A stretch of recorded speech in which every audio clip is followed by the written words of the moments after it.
La FRCA, le Crédit Agricole et Groupama vous présentent Terre d'ici.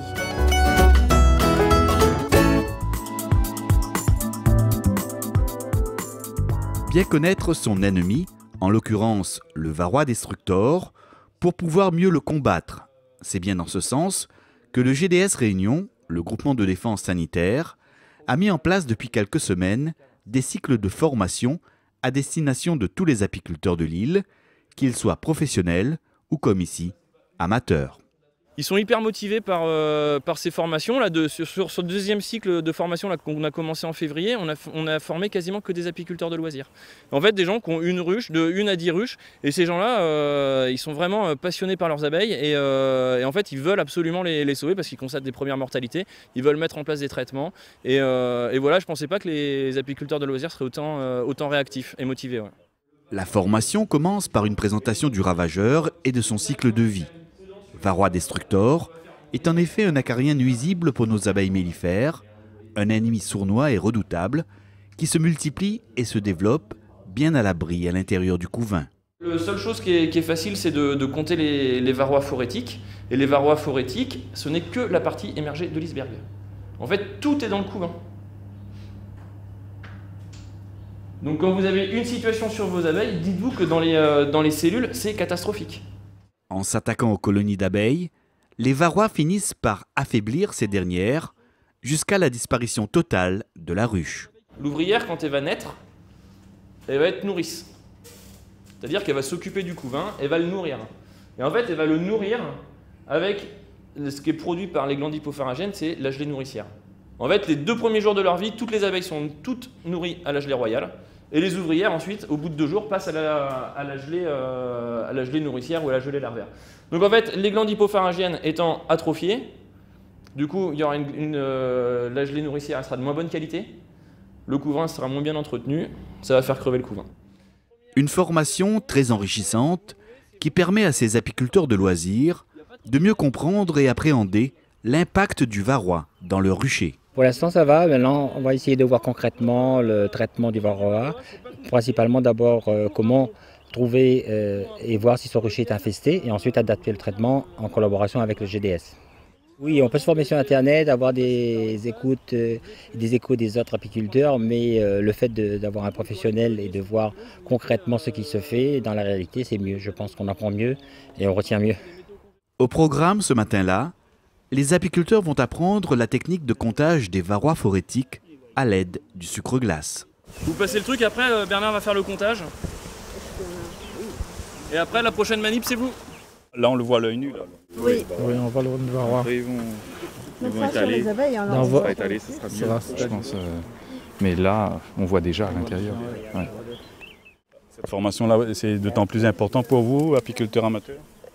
J'ai envie que mes colonies soient en bonne santé, donc sans se former, je ne sais pas trop comment faire. En fait. On voit ce qu'il y a des choses sur Internet, mais tout n'est pas à prendre directement en compte comme ça. Je pense qu'il faut vraiment l'avis d'un vétérinaire pour savoir.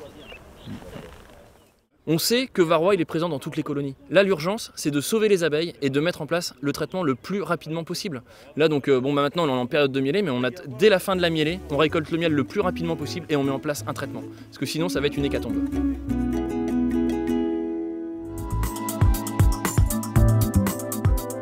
Découvert sur notre île voici près d'1 an bientôt, le varroa destructor, un virulent parasite de l'abeille, est désormais présent malheureusement dans toutes les zones de la Réunion. De toute façon, on sait qu'il n'y a pas d'endroit où il n'y a pas de varroa.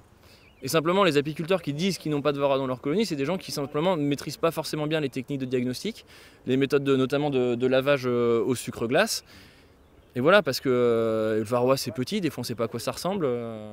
D'où l'importance pour tous les apiculteurs de s'informer et de bien se former pour lutter contre ce ravageur. L'objectif principal, comme on est sur vraiment là, il faut gérer le parasite. Donc en fait, on découvre la biologie du parasite. On essaye de comprendre son cycle de vie et de pouvoir proposer le programme de traitement qui soit le plus adapté. Et après, donc là, on va montrer sur le rucher les méthodes de comptage et de diagnostic. Et puis après, cet après-midi, on verra la mise en place d'un calendrier de traitement. À l'époque, quand on a fait la formation, on ne parlait pas de varroa. Donc maintenant, manque de bol, on est obligé d'apprendre la technique justement pour traiter traiter le varroa et puis voilà. Le varroa, un acarien nuisible qui peut causer de très gros dégâts dans un rucher. Le varroa, c'est un petit écosystème avec le varroa qui pique et puis qui transmet un certain nombre de virus. Donc le virus des ailes déformées, des virus de paralysie. Et puis en fait, des fois, c'est les virus qui vont faire mourir la colonie avant d'avoir l'effet direct du varroa. Comme j'entends dire souvent, il ne faut jamais baisser les bras. Faut lever la tête et il faut se battre, quoi. Donc c'est pour moi, c'est pour tout le monde, quoi. Je ne vois pas un monde sans abeilles, quoi. Donc si nous, les petits apiculteurs amateurs, on ne se bat pas, les autres apiculteurs ne pourront pas survivre non plus. Donc voilà, c'est tout un monde. Il faut les abeilles, absolument, il faut maintenir les abeilles. Alors, je ne sais pas comment on va faire, mais il le faut.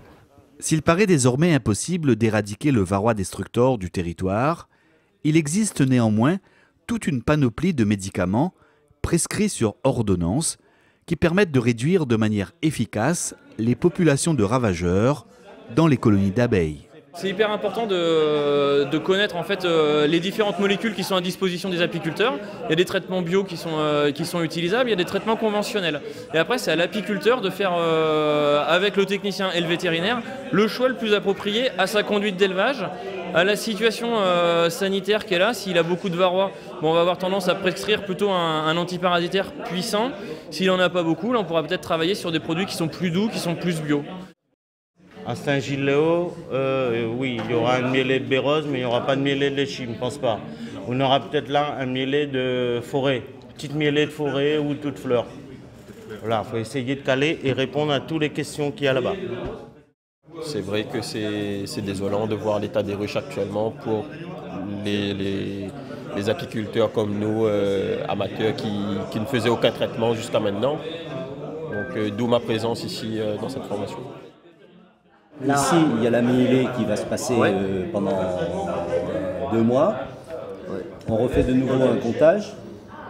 Traitement éventuel pendant les 3 mois. Voilà, ça c'est un petit exercice pour qu'ils essaient de comprendre l'utilité de faire du comptage, les traitements, les mielés et faire des essaims ou aussi faire la production de raies. Mais par contre, ça c'est un petit exercice, mais ils vont avoir le résultat après. Et par la suite de la formation, ils vont essayer de faire leur programme de traitement eux-mêmes.